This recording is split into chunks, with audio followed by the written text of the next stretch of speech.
El Señor esté con ustedes. Proclamación del Santo Evangelio de Jesucristo según San Mateo. Gloria a ti, Señor.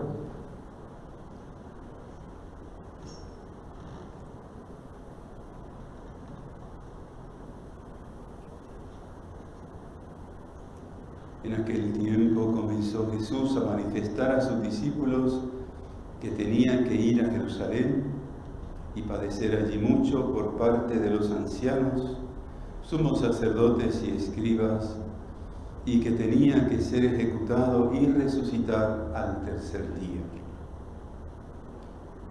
Pedro se lo llevó aparte y se puso a increparlo: lejos de ti tal cosa, Señor, eso no puede pasarte.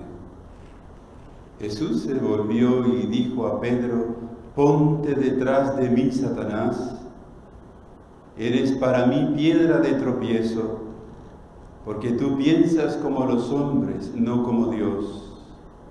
Entonces dijo a sus discípulos: si alguno quiere venir en pos de mí, que se niegue a sí mismo, tome su cruz y me siga. Porque quien quiera salvar su vida la perderá, pero el que la pierda por mí la encontrará. Pues ¿de qué le servirá a un hombre ganar el mundo entero si pierde su alma? ¿O qué podrá dar para recobrarla? Porque el Hijo del Hombre vendrá con la gloria de su Padre entre sus ángeles, y entonces pagará a cada uno según su conducta.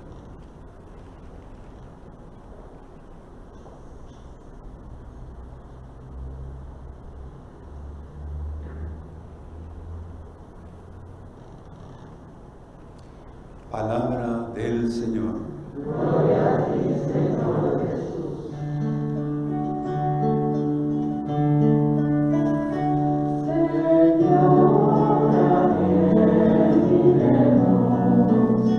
Tú tienes palabras de vida eterna, Señor, ¿a quién iremos? Tú tienes palabras de vida eterna. Pueden sentarse, hermanos.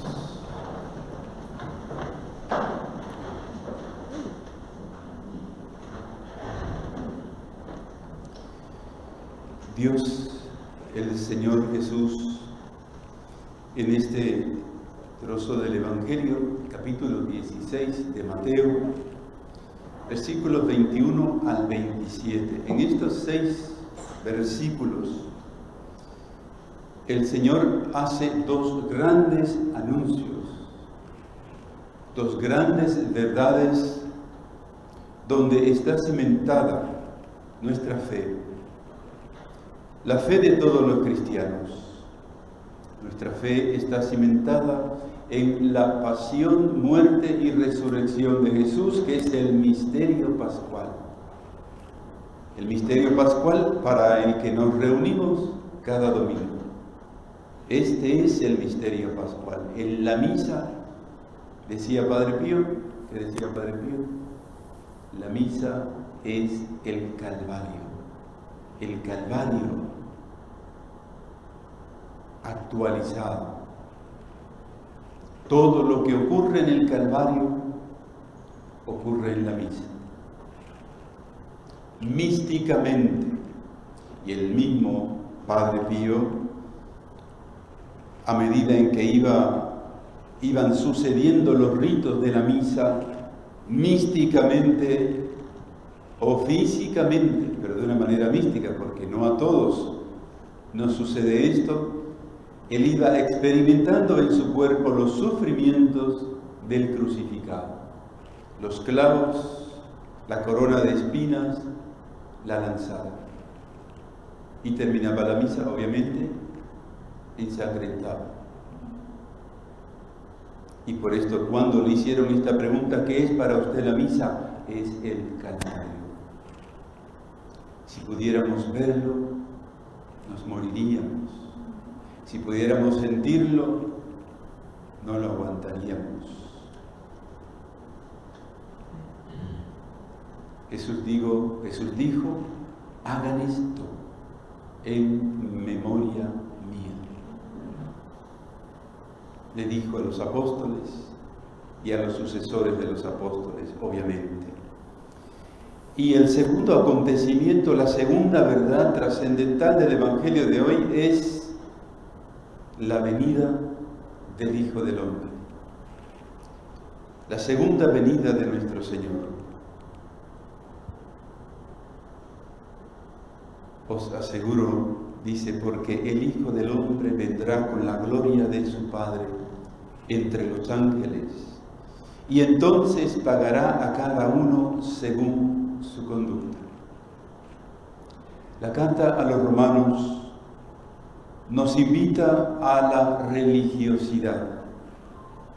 La oración que hicimos al principio de la misa, hacíamos esa petición, Señor, que nuestra vida sea cada vez más religiosa, menos pagana, menos mundana y más religiosa. Religiosa, la religión viene de la palabra del latín, del religo, de ligar. Yo estoy ligado a Dios, estoy ligado al cristianismo. Los musulmanes, la religión musulmana está ligada a Mahoma, Alá y su profeta Mahoma. La religión judía está ligada a la experiencia de Yahvé. Es el mismo Dios, Yahvé, Jesús, Alá. Y si yo estoy ligado a Jesucristo, mi vida tiene que ir transformándose en Jesucristo. Mis anhelos, mis esperanzas, mis grandes deseos por Jesús, por la celebración de los misterios, tiene que ser cada vez más grande. De lo contrario, no hemos conocido a Jesús. Cuando ustedes y yo también comenzamos una relación amorosa con una persona, las primeras palabras que se escuchan de un lado y de otro, si tú me amas, demuéstramelo. No vas a hablar con aquella muchacha si tú me amas a mí, ¿verdad? Son cositas entre otras. Si tú me amas, no harás esto. Y de momento la cosa cuesta, pero luego el amor puede más que las cosas añadidas, y entonces por amor a esta persona, aquel deja la bebida, aquel deja las amistades perversas, el otro deja lo que sea, las juergas, la bebida, por amor a esa persona, por amor a la madre, por amor a Dios. Entonces, por amor a Dios, ¿de qué yo me he desprendido? ¿Y de qué necesito desprender? Mi vida cada vez tiene que ser más religiosa. Y más religiosa no es multiplicar devociones, sino mi primera devoción, mi gran amor es Jesús. Y yo tengo que testimoniar ante todos que para mí Jesús es primero. Que mis hijos vienen a visitarme, hoy es domingo, me llamaron esta mañana y hoy tengo que ir a la misa, al culto divino. Ay, pero es que como hace tanto tiempo no veo a mis hijos, me quedo. ¿Qué le estoy diciendo a mis hijos? Que ellos son primero que Dios. Pues si vienen de camino, dense un paseíto, den la vuelta, le dejo la llave en el buzón y ustedes entren mientras yo voy a la misa. ¿Qué le estoy diciendo a mis hijos? Ellos dirán, nosotros no le importamos a mami y a papá. No, ustedes le dirán, Dios es primero. Antes de que ustedes vinieran al mundo, yo amaba a Dios. Y lamentablemente la gente va dejando de amar a Dios cuando se casa, cuando tiene hijos, cuando va teniendo más trabajo, se van envolviendo en el mundo y el amor de Dios se va apagando. Nos vamos haciendo menos religiosos, al punto de que podemos llegar al templo y ya no nos enteramos qué es lo que pasa en el templo. Les compartía el testimonio del diácono Juan Bautista, que estuvo en una peregrinación, y entonces en una de los lugares que visitaron fue la Madre Conchita en México, la famosa y mística esposa, madre y fundadora de una comunidad religiosa de varones y de mujeres. Impresionante la vida de Madre Conchita. Pues en la capilla de la Madre Conchita se hizo una adoración, una hora santa. Y bueno, el diácono expuso el Santísimo en la custodia. La custodia es lo que estaba aquí hace un rato, porque puede que aquí también haya personas que no sepan lo que es la custodia y no saben lo que es el Santísimo. Entonces, aquí estaba la custodia y lo que sustenta la custodia es Jesús Eucaristía. Y por eso, cuando nosotros llegamos al templo aquí, por lo menos aquí, el centro es aquí, porque el Santísimo está expuesto, no está oculto, está expuesto. Y si aquí está expuesto el Señor, ¿para qué lo voy a buscar donde está oculto? Me quedo aquí. Entonces se ve, no sé, aquella mujer que pasaba, le pregunta después que termina la adoración, una señora que va a misa todos los domingos, era lectora y que no sé cuántos otros ministerios. Y le dice, oye, Juan Bautista, ¿qué es eso que pusieron encima del altar? Cuando acabó la adoración. El diácono casi se cae para atrás. Pero tú eres católica, tú eres creyente, aquello es el Santísimo. ¿Y qué es el Santísimo? El Santísimo es la presencia real de Jesús. Cuerpo, sangre, alma y divinidad.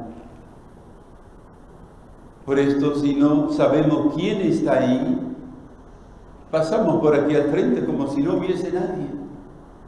Y aquí hay no una cosa, es una persona. Es la segunda persona de la Santísima Trinidad. La persona que le está hablando a Pedro y que no tiene reparos en decirle a Pedro Satanás. ¿Se acuerdan el domingo? Yo le vaticiné, ¿verdad? Pero se lo vaticiné porque ya lo había leído. Voy leyendo el Evangelio de un domingo y del otro, del anterior y del que sigue. No es que yo profeticé que hoy este era el Evangelio, no lo profeticé. Estamos leyendo seguidamente el Evangelio de San Mateo. Y en este capítulo 16, el domingo pasado, tú eres Pedro y sobre esta piedra edificaré mi iglesia. Y las puertas del infierno no prevalecerán contra ella. Y un poquito después, esto fue el mismo día, no fueron 4 días después, ni una semana después, fue en el mismo momento. Cuando ellos responden a la pregunta, ¿quién dice la gente que es Jesús? Por esto, que la gente de afuera no sepa quién es el Santísimo, no sepa qué es una custodia, pues no nos extraña, pero que un católico no lo sepa es de extrañar.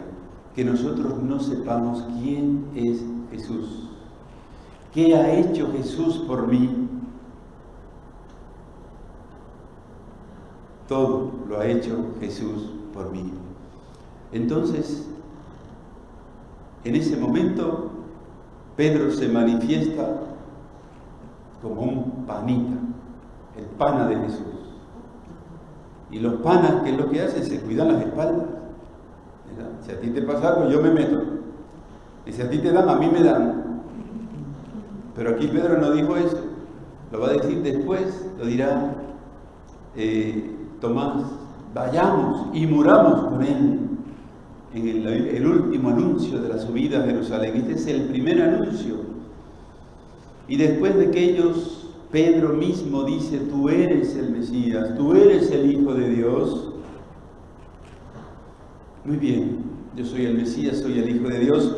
Pues ese mismo Mesías, ese Hijo de Dios, tiene que ir a Jerusalén y allí será despreciado por los ancianos, sumos sacerdotes y los escribas.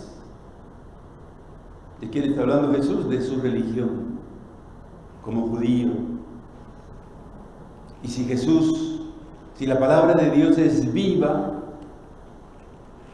hasta que Él vuelva, esta palabra de Dios es viva ahora. Jesús nos está diciendo, no se escandalicen cuando los sacerdotes, cuando los obispos y cardenales me quieran nuevamente crucificar. Nieguen mi presencia, nieguen mi santidad, nieguen mis milagros, no se preocupen. Cuando las cosas están avisadas, Puchito, tú que eres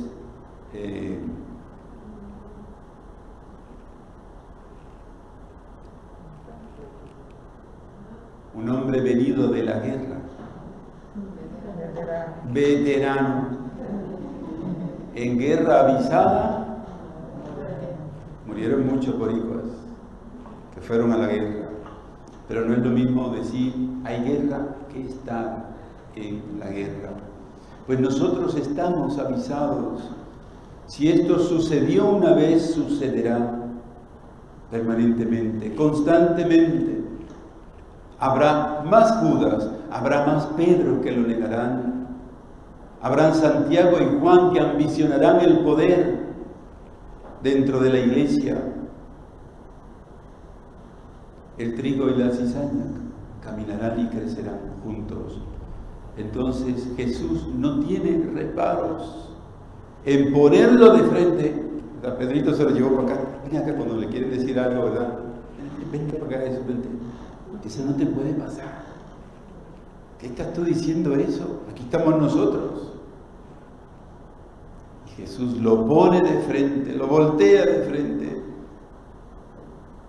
y le dice, ponte detrás de mí, Satanás, porque me haces tropezar. Eres para mí piedra de tropiezo. Y hace un ratito Jesús le dijo, tú eres piedra, y sobre esta piedra edificaré mi iglesia. Pero Jesús le va a decir a Pedro, tranquilo, tú vas a fallar. O sea, el Papa puede fallar, es un hombre, pero una vez convertido confirma a tus hermanos. Y es lo que le dirá después de la resurrección. Quítate de mi vista, Satanás, que te conviertes para mí en una piedra de tropiezo. Ese versículo en el Evangelio de Mateo, en el capítulo 16, como que es una mancha para Pedro. Como después Pedro iba a asumir el gobierno de la iglesia, el liderazgo de la iglesia, con aquella mancha. No era una mancha, era una reprensión de la verdad, de la realidad. Jesús no esconde las cosas, los evangelios no esconden las cosas, nos presentan las miserias y los pecados de los apóstoles y de todos los que llegaron a donde Jesús, porque Jesús no vino a buscar a los sanos, sino a los enfermos. No necesitan de médicos los sanos, sino los enfermos. Por eso estamos todos aquí, enfermos, necesitados de sanación. Hoy día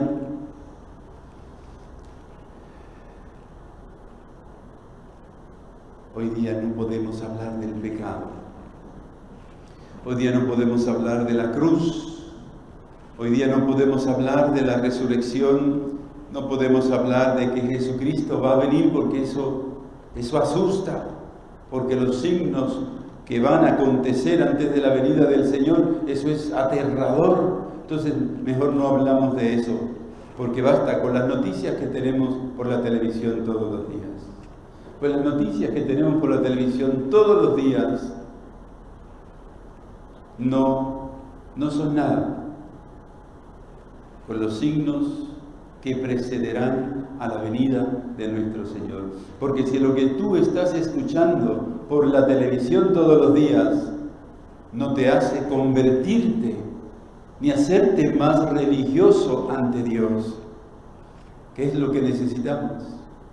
Que se nos mueva bien el suelo, que caigamos al suelo como Pablo. Entonces, ¿qué es lo que pasó? ¿Qué es lo que viene? Amados hermanos, respondamos generosamente al llamado de Dios. Hagamos más religiosa nuestra vida y no tengamos vergüenza ni respeto humano de denunciar el pecado, señalar el pecado, para poder abrir e invitar a un camino de misericordia y de reconciliación. La bella lectura de la profecía de Jeremías.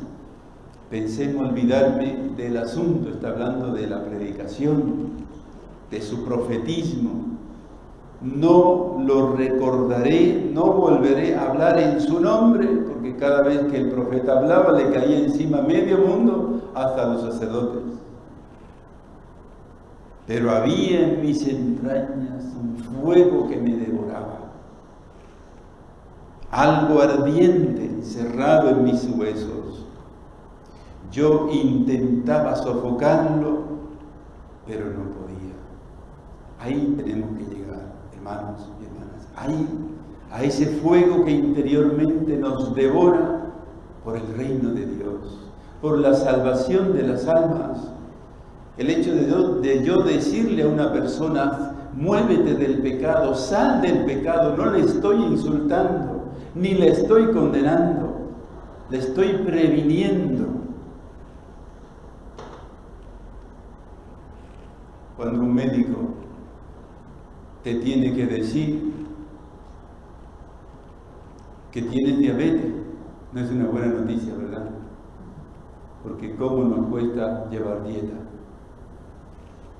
No me diga usted eso, me está ofendiendo, me va a cuadricular mi vida. Entonces, ¿verdad? Como sé que se va a sentir mal y se va, el médico entonces decide no decirle nada, que coma lo que quiera y que se muera pronto. Es lo que tiene que hacer el médico, decir la verdad. Mira, te hicimos la biopsia, pero tú tranquila, no pasa nada. No te voy a decir que tienes cáncer para que no te angusties, no te preocupes, no te sientas mal, no te incomodes, porque esas quimioterapias son terribles.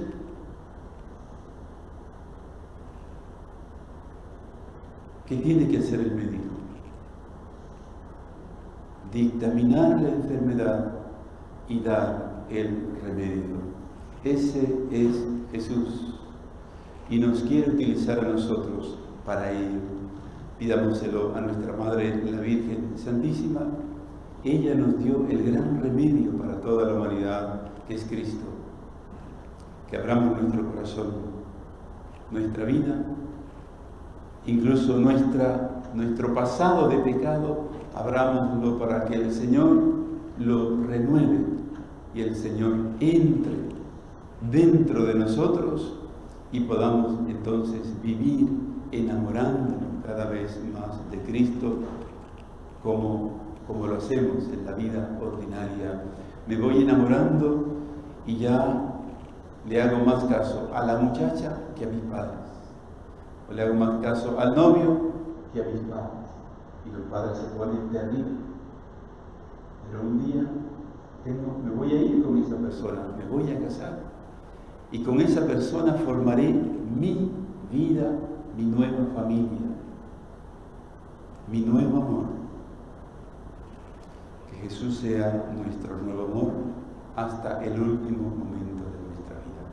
Ave María Purísima.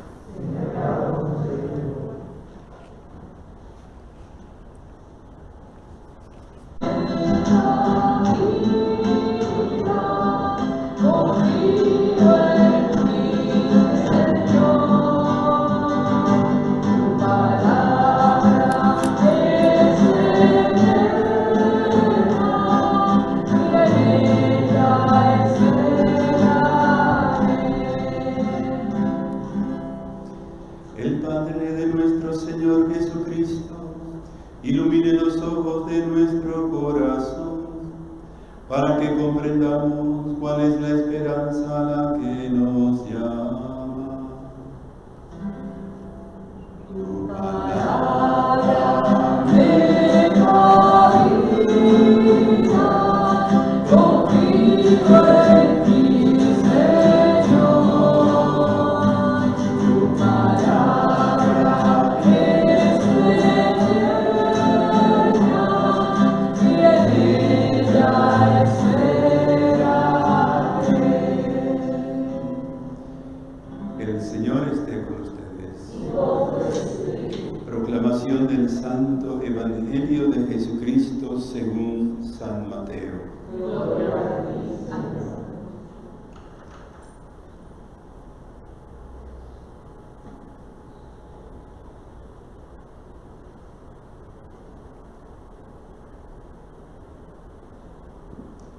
En aquel tiempo comenzó Jesús a manifestar a sus discípulos que tenían que ir a Jerusalén y padecer allí mucho por parte de los ancianos, sumos sacerdotes y escribas, y que tenía que ser ejecutado y resucitar al tercer día.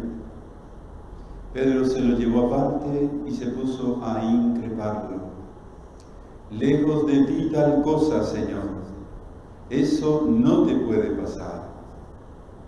Jesús se volvió y dijo a Pedro: ponte detrás de mí, Satanás.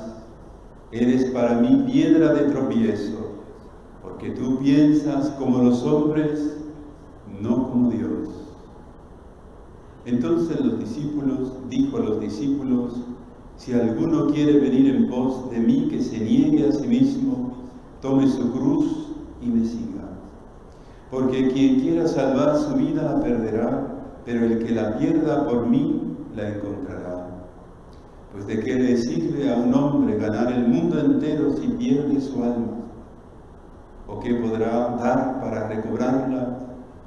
Porque el Hijo del Hombre vendrá con la gloria de su Padre entre sus ángeles, y entonces pagará a cada uno según su conducta.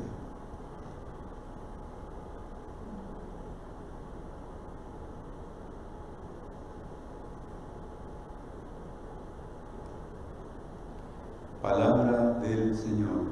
Gloria a ti, Señor Jesús.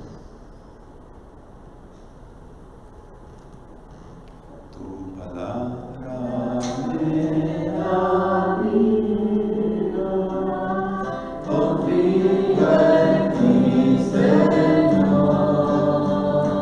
Tu palabra es eterna y en ella esperaré.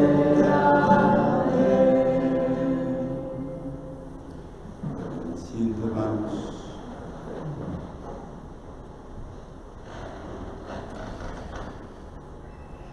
Hay momentos particulares donde la memoria nos lleva a otro encuentro o a otro momento. Y estoy acordándome hace unos 15 años atrás. Estaba en la Basílica de Santa Teresita de Lisieux, en Francia, en París, Y a la hora, en el momento solemne, es un momento solemne, la proclamación de la palabra que culmina con la proclamación del Evangelio. Y el diácono tomó el evangeliario mientras se cantaba la proclamación e hizo una procesión. Aquello no sé si estaba organizado, si estaba coordinado o fue un empujón del Espíritu. Era una asamblea de una congregación reciente, se llamaban los Bienaventurados, y estaba todo París lleno de aquel hábito gris azulado, y tenían ellos este fuerte espíritu de adhesión a la palabra de Dios. Entonces entendí por qué se formó aquella procesión, aquella alabanza, mientras iba el diácono con el evangeliario, todo el mundo se sentía movido a tender las manos y a tocar la palabra de Dios, el libro sagrado de los evangelios. Mientras todos cantaban, allí había sacerdotes de todas partes del mundo, laicos, que sabían de aquel encuentro.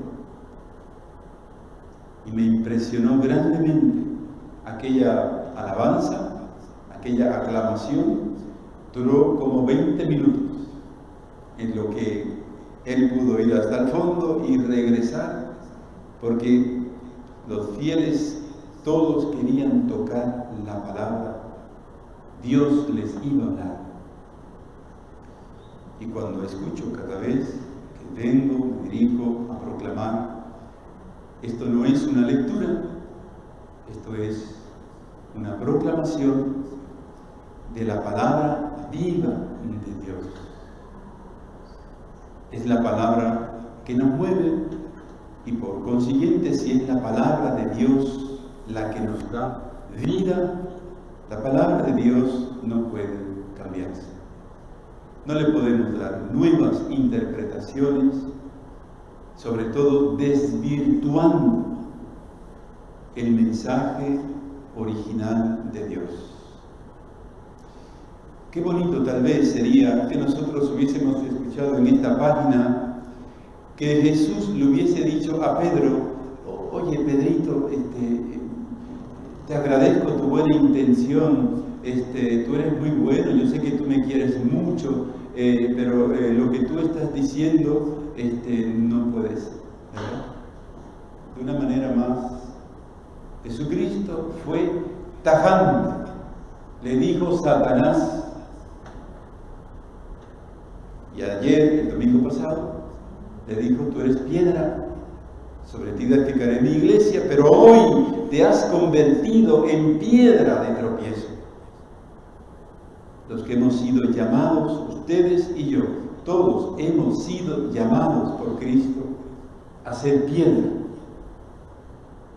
Piedra firme donde se edifica el templo de Dios, donde se edifica la doctrina, la enseñanza, donde estamos llamados a ser cobijo, refugio para tantas y tantas almas turbadas y perturbadas por la terrible confusión que invade a la iglesia doctrinal y bíblicamente.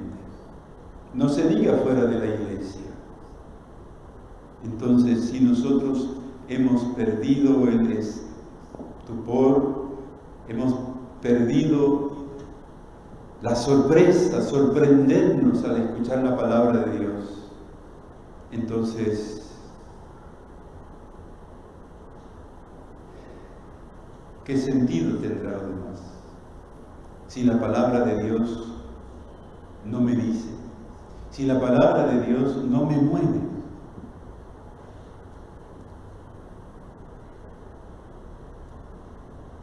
Esto parece que mancha a la persona de Pedro, pero ahí está. Fue lo que Jesús dijo. No podemos adornar no. Jesús lo que quiso decir fue: sabandija, quítate de mi vista, sabandija, le dijo Satanás. Satanás, está queriendo decir Jesús, es todo aquel que se antepone al proyecto de Dios, al plan de Dios, para Jesús, para ti y para mí. Cuando alguien se interpone para que se cumpla la voluntad de Dios, ese es un instrumento de Satanás. Y puede estar vestido con hábito, puede estar de sotana, puede tener ornamentos, pero Jesús dice precisamente que va a Jerusalén y serán los sumos sacerdotes, los letrados, los escribas, los ancianos, eran los sacerdotes. Me entregarán, me ejecutarán, pero voy a resucitar al tercer día. Nadie trató tan mal a Jesús como la religión de aquel tiempo. De igual manera, nadie puede tratar peor a Jesús hoy en el siglo XXI que los mismos cristianos, que el clero llamado a proclamar la palabra, a anunciar la palabra de Dios. Lo que digan los ateos, lo que digan los musulmanes, lo que digan otros. ¿Quién dice la gente que soy yo? Pero lo más que me interesa es ustedes. ¿Quiénes dicen que soy yo? Fue la pregunta del domingo pasado. No me importa lo que el mundo diga.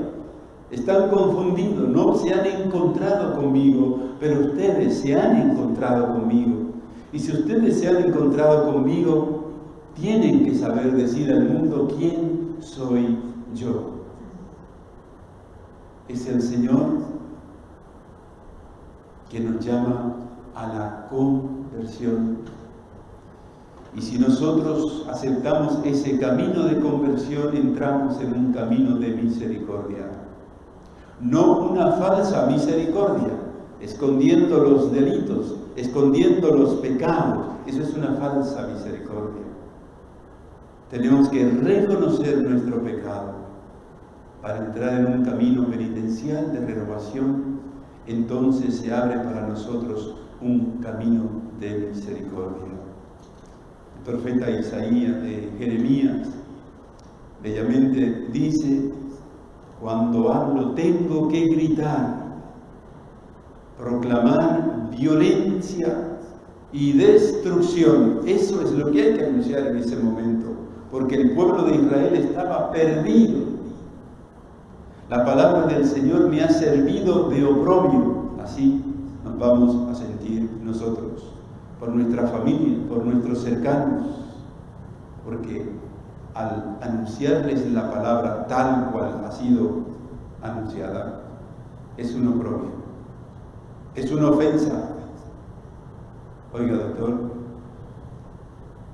no le puede usted decir a un diabético que es diabético porque lo está ofendiendo, me va a quitar el azúcar, me va a quitar esto, me va a quitar lo otro. Oiga, no me venga con eso, no me lo diga. Hace bien el médico a no decirle la enfermedad al paciente. Mire, señor, que usted tiene cáncer. No me diga eso, no sea blasfemo.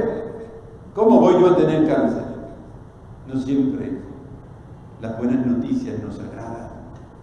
No siempre que se nos diga el pecado va a agradar, pero es bueno que se nos diga para que entonces hagamos el camino. Dice el profeta Jeremías: pensé en olvidarme del asunto, no voy a predicar más.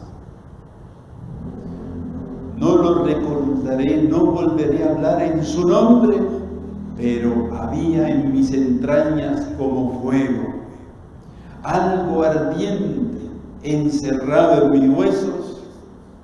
Yo intentaba sofocarlo, pero no podía. La iglesia tiene que denunciar para poder salvar. El anuncio de la misericordia implica reconocer que estamos en mal camino. El doctor tiene que decirle al paciente su condición para poderlo curar o para poderlo tratar. Aquí todos estamos enfermos. Dejemos que el Señor nos sane con la fuerza de su palabra. Ave María Purísima. Sin pecado,